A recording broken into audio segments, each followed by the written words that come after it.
Luz, cámara, acción. Bueno, a nosotras nos tocó trabajar con un capítulo del libro La ciencia en el aula y específicamente con el capítulo de la metodología que se lleva al aula. Y como sabemos, ¿no?, el método científico es conocido como el hacer de la ciencia real. Pero a lo que apuntaba un poco el libro y en específico de ese capítulo era que no se hace ciencia, o sea, aprendemos ciencia haciendo ciencia, pero esa ciencia es como una transposición didáctica de lo que es la ciencia real. Y lo que se proponía en el libro era empezar con preguntas, por ejemplo, ¿no?, que son muy importantes para hacer ciencia en el aula. Y apuntando siempre más al cómo que al por qué, ¿no? Y ese cómo lleva a los estudiantes a preguntarse los procedimientos y los pasos. Y esos procedimientos y pasos llevan a los experimentos, que es ahí a donde tienen que llegar. Que sean preguntas que los lleven a eso, que puedan ser comprobables. Bueno, después por ahí vamos a contar los otros pasos, ¿no? Pero siempre esas preguntas no tienen que quedar en una hipótesis, tiene que ser algo que se pueda comprobar con un experimento. Después lo que decía también era que en la ciencia real no siempre se parte de preguntas. Hubo, por ejemplo, descubrimientos como la penicilina, que se descubrió como... fue algo que pasó porque pasó, no era que el que descubrió la penicilina la estaba buscando, estaba intentando crear eso, ni tampoco se estaba haciendo preguntas. Pero en el aula sí se trata de hacer ciencia de esa manera. Sí. Y, o sea, son los métodos científicos en el aula, ¿no? Están las preguntas, se encuentran las hipótesis, los experimentos, las observaciones, las discusiones, como que está todo relacionado. O sea, con respecto a lo que habló mi compañera, que nombró a los experimentos, si se tendrán resultados que confirmen o no la hipótesis, ¿cuáles son sus objetivos? Porque acá habla de los científicos, ¿no?, que siempre tienen que pensar sobre qué van a trabajar. Y los científicos... esa es la principal diferencia con un científico real. Sí. Que a veces el científico real no se plantea un objetivo. Había como algunos ejemplos de algunos descubrimientos que hicieron científicos que no partían de decir, mi objetivo es llegar a esto. Había otros que sí, pero no siempre pasa eso en la ciencia real. En el aula sí tiene que pasar. Claro. Esa era la gran objetivo. Exacto. Con respecto a los experimentos, los científicos se preguntan, o sea, con esto, ¿no?, cuáles son sus objetivos, sobre lo que van a trabajar. Siempre están las preguntas sobre las observaciones, o sino sobre lo empírico, sería.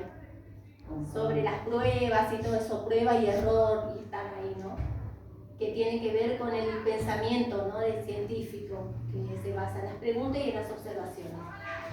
Pero para eso necesitan de la hipótesis para poder experimentar, o sea, poder comprobar o sea, ¿cómo se dice?, refutar o aceptar, ¿no? Dice, suposiciones que deben corroborarse empíricamente. Dice, ¿qué pasaría si, o sea, las docentes tenemos que fomentar en los niños esta pregunta? ¿Qué pasaría si tal cosa?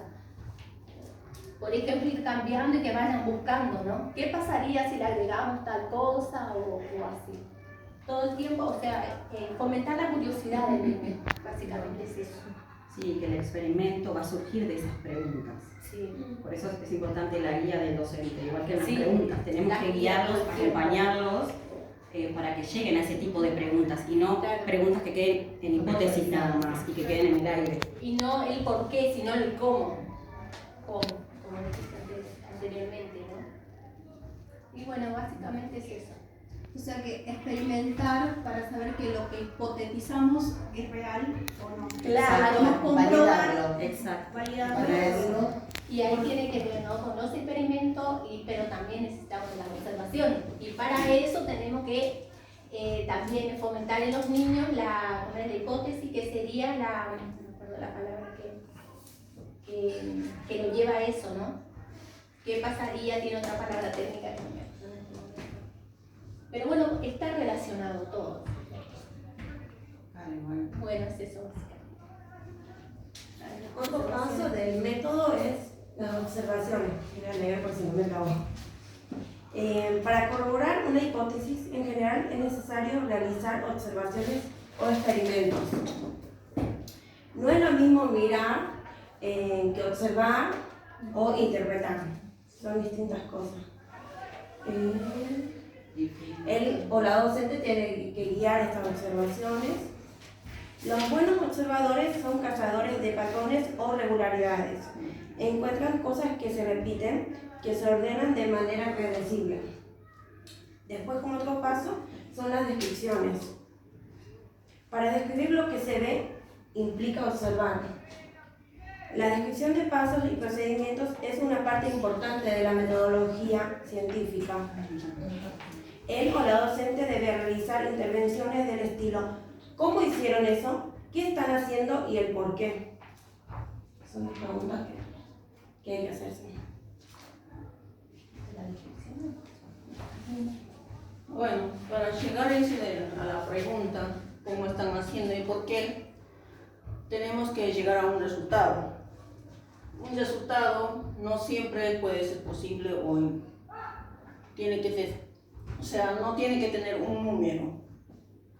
Para los niños no es, hay un rango. Por ejemplo, si yo mido una mesa, no puede decir 1,5. Tiene que decir 3 metros o 2 metros. Entonces, para eso me sirven los resultados. ¿Algo más? Eso en lo de mediciones. No es tu difícil el rango. Claro, no tiene que ser exactas las mediciones.